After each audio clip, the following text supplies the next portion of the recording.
Hello friends, मोर channel स्वागतम जनालो। আজি মই আকৌ এটা নতুন খবৰ লৈ আহি গৈছো।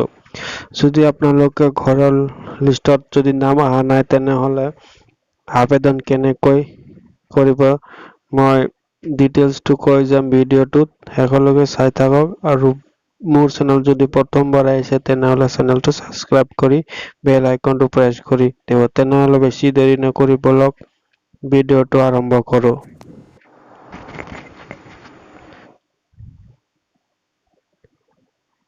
এইটোৱে ফৰ্ম আবেদন কৰা ফৰ্ম এইটোৱে আছিল। তো সো কেনেকৈ ফৰ্ম ফিল আপ কৰিব মই দেখাই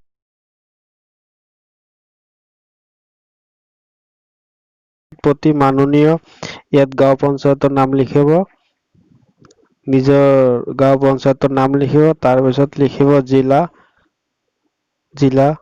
লিখিব, তাৰ পিছত বিষয় আছে। ইয়াত বিষয় হল চৰকাৰী PMAGY ঘৰৰ তালিকা নাম অন্তৰ্ভুক্ত কৰিবলৈ আবেদন।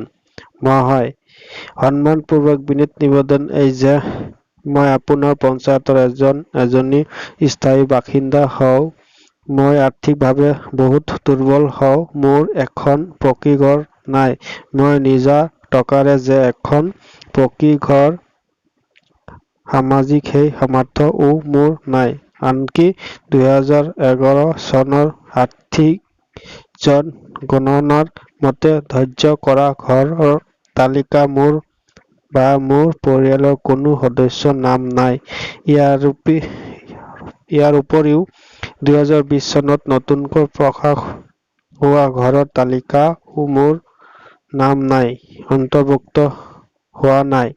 গতিকে দয়ালু মহোদয়ে দয়া কৰি মোৰ নামটো যাতে অন্তৰ্ভুক্ত হয় তাৰে সুবিধা কৰি দিয়ে যেন। এইখিনি তাৰপিছত আপোনাৰ বিশ্বাসী, তাৰপিছত লিখিব আপোনাৰ নাম, তাৰপিছত লিখিব পিতাৰ নাম, তাৰপিছত গাঁও পঞ্চায়তৰ নাম, তাৰপিছত লিখিব গাঁও, তাৰপিছত লিখিব ৱাৰ্ড নম্বৰ কিমান, তাৰপিছত লিখিব মোবাইল নম্বৰ।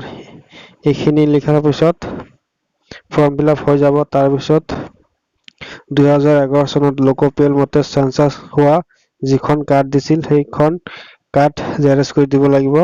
তাৰপিছত ভোটাৰ আই কাৰ্ড জেৰক্স কৰি দিব লাগিব। তাৰপিছত ৰেচন কাৰ্ড লগতে বেংক পাছবুক ফটোকপি কৰি জমা দিব লাগিব।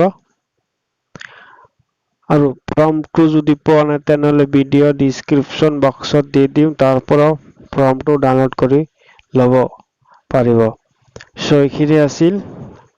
ভিডিঅ'টো কেনে লাগিছে কমেন্ট কৰি জনাব, শ্বেয়াৰ কৰিব, লগতে সাবস্ক্ৰাইব কৰি বেল আইকনটো প্ৰেছ কৰি দিব যাতে নতুন নতুন ভিডিঅ' কেইটা আপডেট পাই থাকে। আজিলৈ ইমানে, নেক্সট ভিডিঅ'ত লগ পাম।